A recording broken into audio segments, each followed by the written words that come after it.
English, the solution for humanity.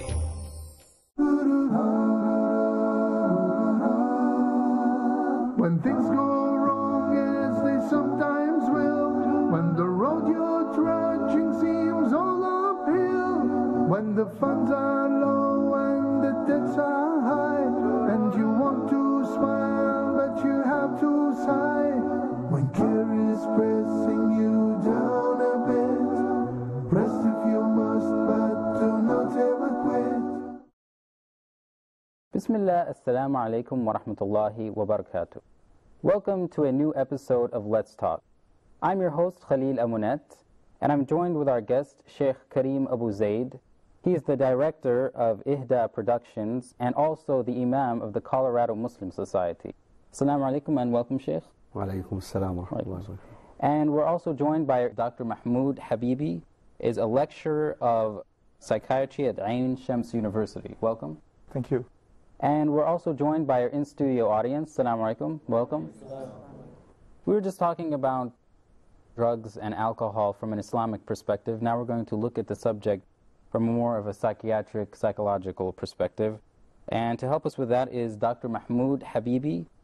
The first question I wanted to ask is, what are some of the signs of somebody is hooked on a drug or is addicted to alcohol? What are the signs and the symptoms of this? There are many criteria to diagnose that someone is hooked on or dependent, which is the more scientific name for addiction.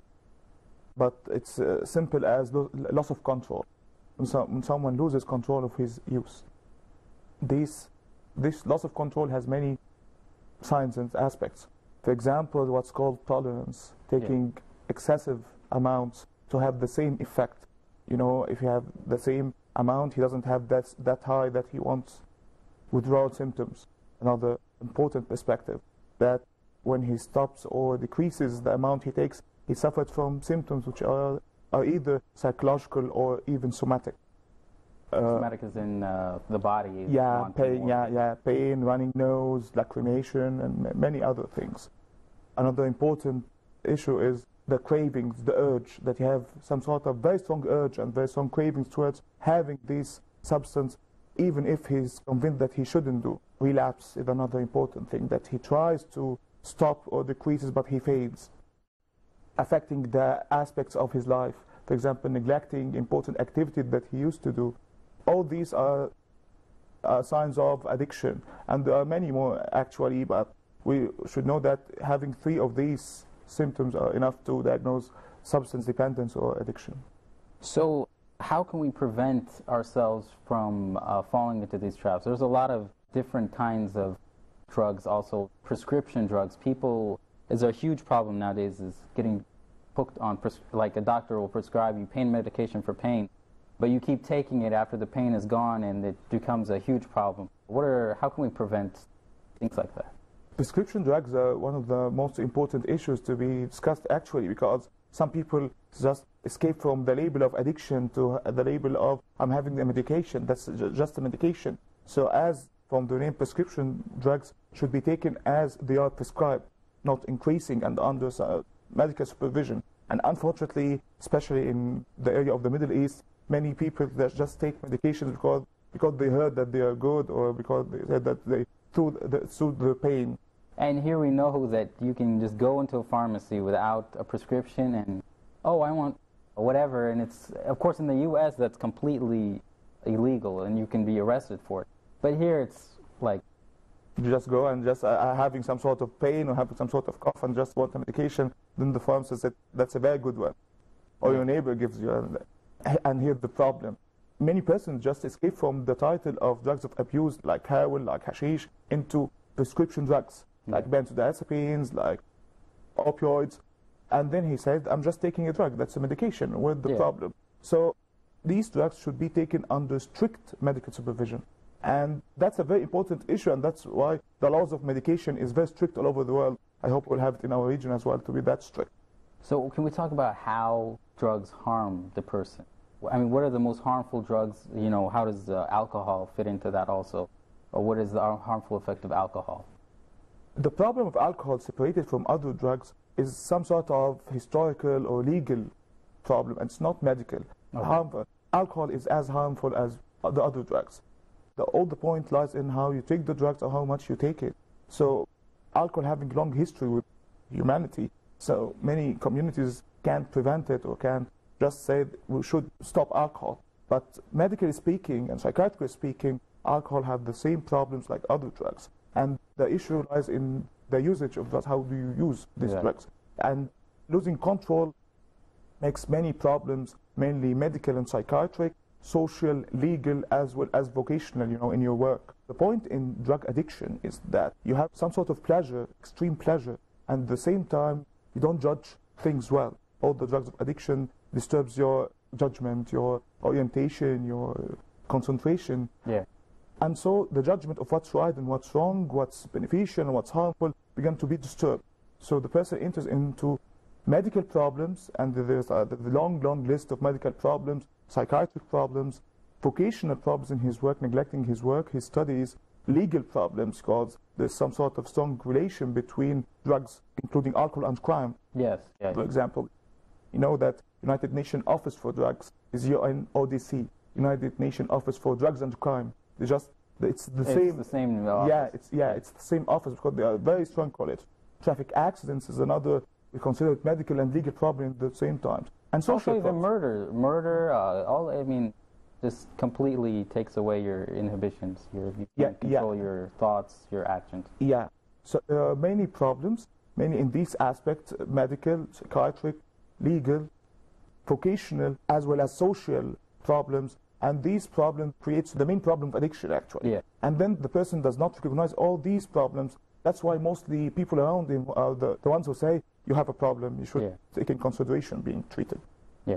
What is the Islamic perspective on prescription drugs? Because, they can help people, but also they can harm people. What is your point of view on that? Like we mentioned, any substance that intoxicates takes the legal or the ruling of alcohol. Yeah. So, but if it is prescribed, like the doctor mentioned, under strict supervision, and this is the only resort for the person to find treatment to save his life, it is accepted in Islam. Yeah. But again, it cannot be abused. So are there drugs that you're sick, you're taking a drug, it causes change in the way you think, it actually does affect your mind, you may be more happier or something like that, but it is helping you at the same time. So what is your view on that? I think we should state something here. These drugs are taken in severe conditions. For example, you go under anesthesia when you're making some sort of an operation, performing an operation. You have opioid as an analgesic when you have some sort of advanced cancer. It's not that common to be used. These drugs are not that common to be used. They are mostly taken in severe cases or resistant cases. So the aim of taking the drug is not to be happy. All the antidepressants and these substances to treat depression are not substance of abuse by any means. They don't cause the high. They treat depression, and there's a major difference between these two. But when we talk about opioids, when we talk about these drugs, they are taken mostly in severe condition for a reason other than to make someone happy or to make someone feeling better. It's for curing or soothing some sort of severe pain or letting him sleep because he would enter into some sort of a major operation. Or sometimes they are either resistant cases or emergency cases. And as I said before, the target of giving the medication is not by any means to make someone happy or feeling better. It's other somatic or bodily complaints that need to be treated under severe restrictions, as I said. So what is the definition of a drug? What is that? What is a drug? Prefer to call them substance of abuse because, for example, alcohol is not a drug. Heroin is not a drug, actually. They are substances. Substance abuse are substances that may cause abuse or dependence. And that's because they do the both things. They cause extreme sudden pleasure, and most of them, except for nicotine, they disturb the conscious level. They disturb the judgment, the concentration, the orientation, the attention. The only substance of abuse and dependence that does not cause this disturbance is nicotine. Other than that, all this do both. What is nicotine is a drug, but you basically get hooked on it, but there's nothing like you don't get high or anything. It just hooks you. It's, you get high, you get some sort of pleasure, but without losing your judgment and concentration. That's why you can, for example, drive while you're smoking. I mean, nicotine or tobacco. But it causes in some people some sort of pleasure. That's why people smoke, because they feel the pleasure of the smoking. And this let them neglect the hazards, all the hazards of the medical problems and, that some social problems, that some people hate the nicotine or the smoke. But it doesn't affect the concentration and the attention. You are not disturbed. You are not having... It's not changing your mind anymore. Yeah, there's not this fog on your mind. So what is the Islamic point of view on nicotine, for example? What is... Allah subhanahu wa ta'ala says, وَلَا تَقْتُلُوا أَنفُسَكُمْ. Do not kill yourselves. It has been proven medically, and that is why there is a consensus amongst the majority of the jurists of the Ummah that nicotine is haram. That is the ruling, because it can contribute to the death of a human being, as well as it is khaba'ith. One of the things that the Prophet ﷺ came to do is to make the khaba'ith, the impurities, unlawful. To make the impurities unlawful. For sure, nicotine and smoking is one of these impurities, and that is why the ruling, it is haram. So can we discuss habits versus addiction? What is a habit? Like caffeine, it's not considered a drug. Is it a drug? What is caffeine? Let's make it in a much more simpler way, that the habit is something that you can quit easily. You can change easily. When you travel, for example, and you don't have the caffeine, or you don't have your jogging suit, so you quit jogging for a while. Addiction is cancelling all your considerations, cancelling all your plans to basically perform. Your sole focus is your addiction. That's you can't change anything. It changes you, but you can't change anything. You can't quit it easily. It's as I said, it's loss of control. You are just attached to it. Yeah. That's why, for example, one of the misconceptions regarding, again, nicotine, that nicotine is just a habit. No, it's some sort of dependence or addiction. For example, in Ramadan, for example, while people are fasting, most people are fasting when they go and eat and drink when it's come to break the fast, the fasting time. But the smokers, they quit everything and just directly, and after at Sahur and before Fajr, they're smoking because they quit nicotine. That's dependence. It is very attached to it, actually. For the habit, then just I have no problem in quitting it for a few hours or even for a few days, even months. So caffeine is considered what, a mild stimulant, or what is?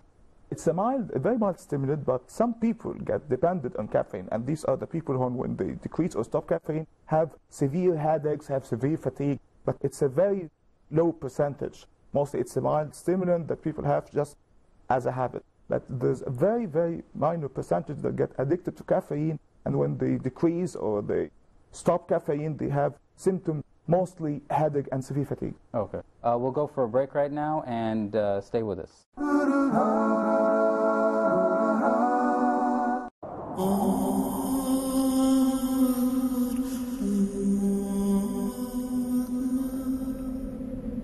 The value of money in the hereafter will be measured by its proper use in the present. يا أيها الذين آمنوا أنفقوا مما رزقناكم من قبل أن يأتي يوم لا بيع فيه ولا خلة ولا شفاعة.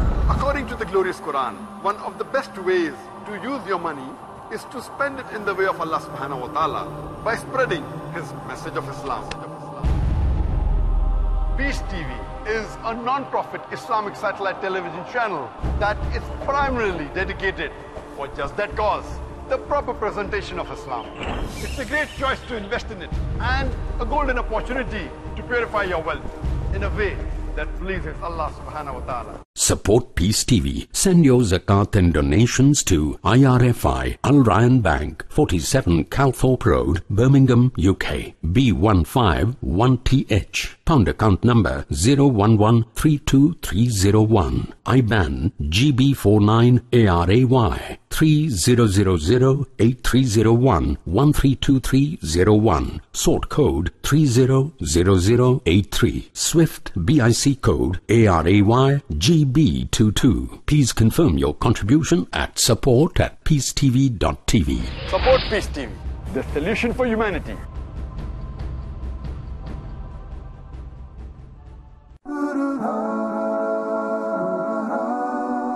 Welcome back. Thank you for staying with us. Can caffeine be considered haram for some people then? If they're at that level where they're, spending so much? I drink coffee myself. Yeah.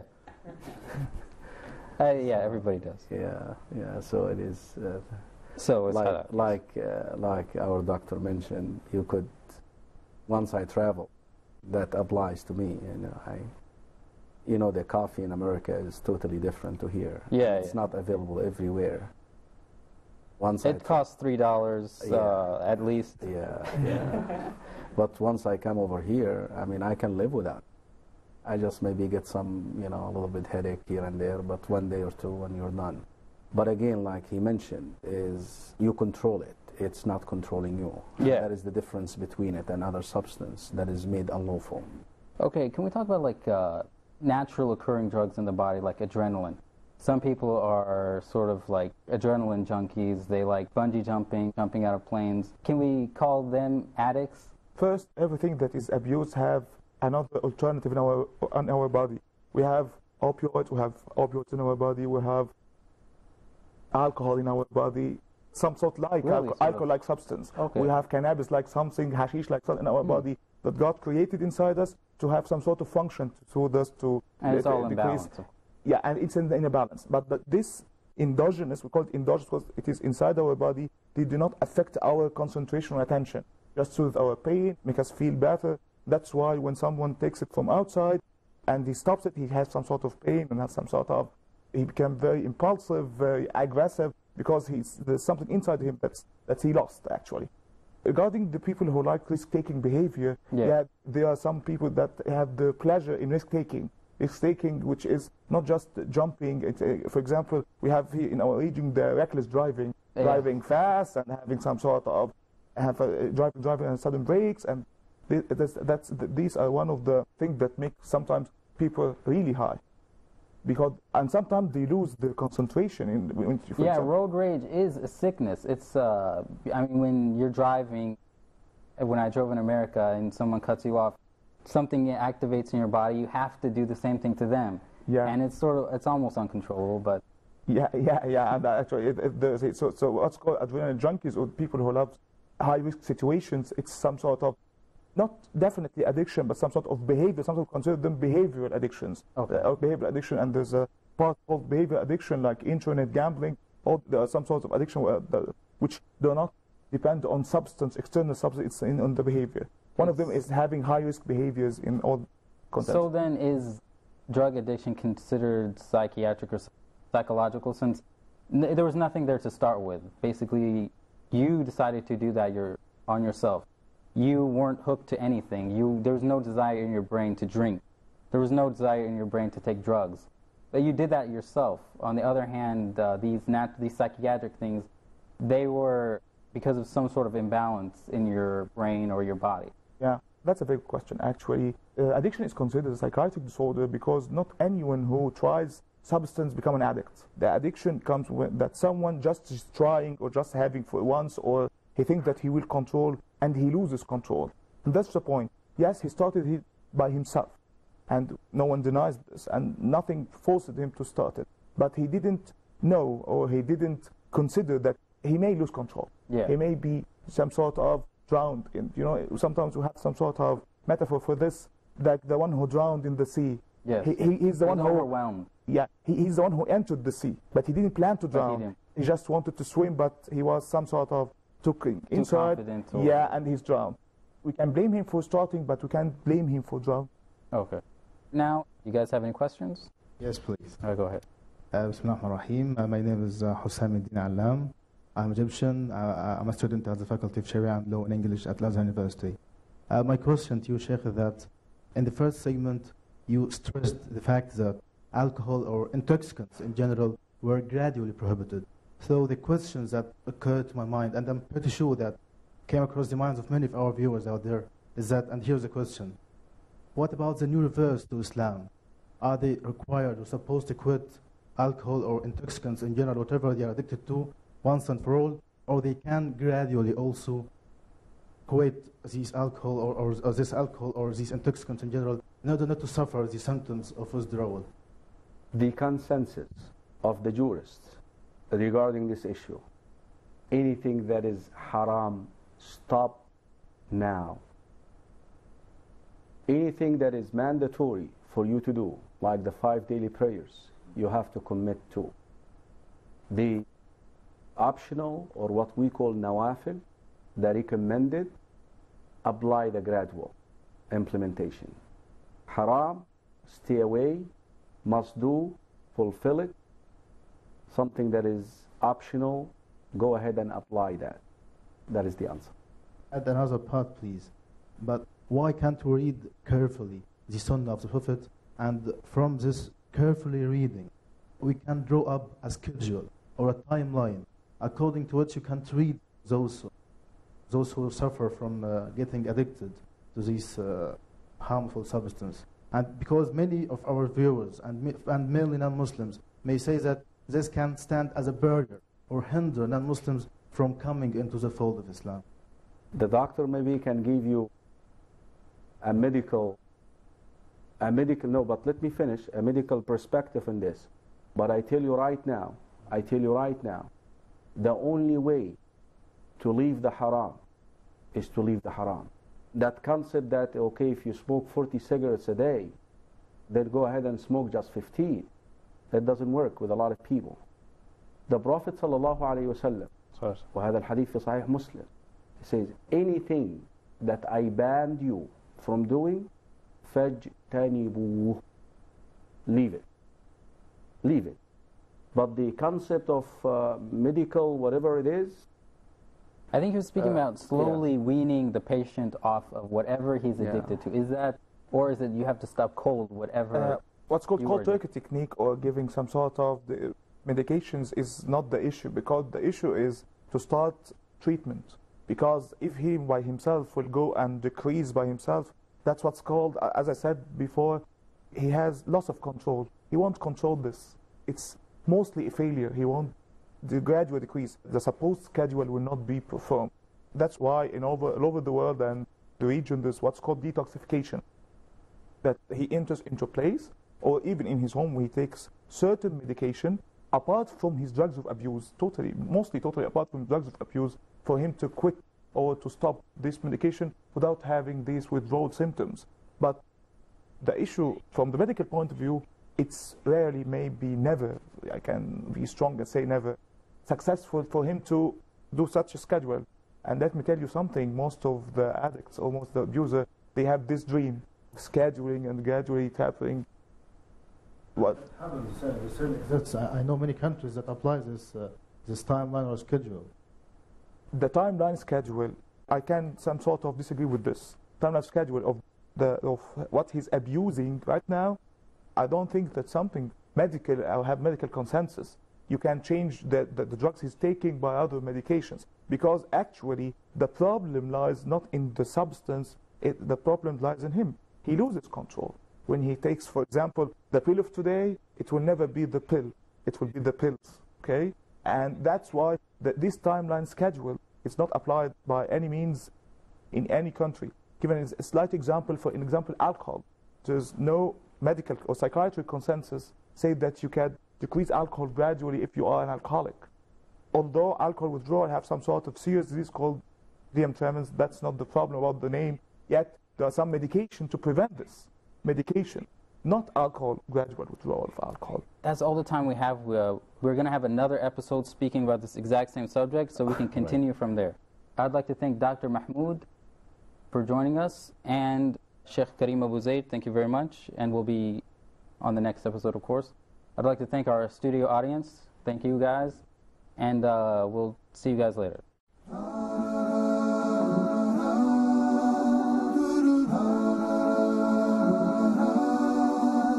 When things go wrong, as they sometimes will, when the road you're trudging seems all uphill, when things go wrong, as they sometimes will, when the road you're trudging seems all uphill, when the funds are low and the debts are high, and you want to smile but you have to sigh, when care is pressing you down a bit, rest if you must, but do not ever quit. Success is a failure turned inside out. Let's talk and clear the clouds of doubt. Success is a failure turned inside out. A friendly message by Dr. Zakir. Way to salvation. The way to salvation has been prescribed by our Creator in His last testament, the glorious Quran, in Surah Al-Asr, chapter number 103, verse number 1 to 3. Wal Asr, by time. Innal insana lafi khusr. Indeed, mankind is in loss. Illa allazina amanu, except those who have believed. Wa amilu salihat, and done righteous deeds. Wa tawasaw bil haqq, and advised each other to truth. Wa tawasaw bis sabr, and advised each other to patience. There are minimum 4 criteria required for any human being to enter Jannah, that is paradise.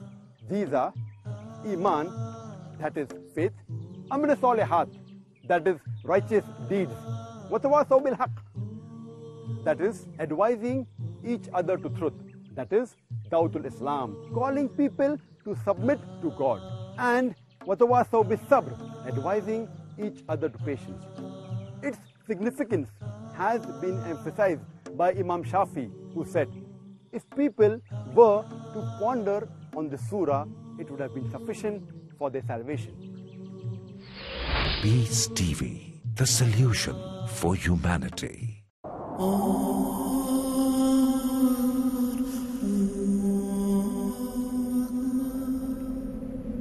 The value of money in the hereafter will be measured by its proper use in the present. يا أيها الذين آمنوا أنفقوا مما رزقناكم من قبل أن يأتي يوم لا بيع فيه ولا خلة ولا شفاعة. According to the glorious Quran, one of the best ways to use your money is to spend it in the way of Allah subhanahu wa ta'ala by spreading His message of Islam. Peace TV is a non-profit Islamic satellite television channel that is primarily dedicated for just that cause, the proper presentation of Islam. It's a great choice to invest in it and a golden opportunity to purify your wealth in a way that pleases Allah subhanahu wa ta'ala. Support Peace TV. Send your zakat and donations to IRFI Al Ryan Bank, 47 Calthorpe Road, Birmingham, UK, B151TH. Pound account number 011-32301. IBAN GB49ARAY 30008301 132301. Sort code 300083. Swift BIC code ARAY GB22. Please confirm your contribution at support@peacetv.tv. Support Peace TV, the solution for humanity.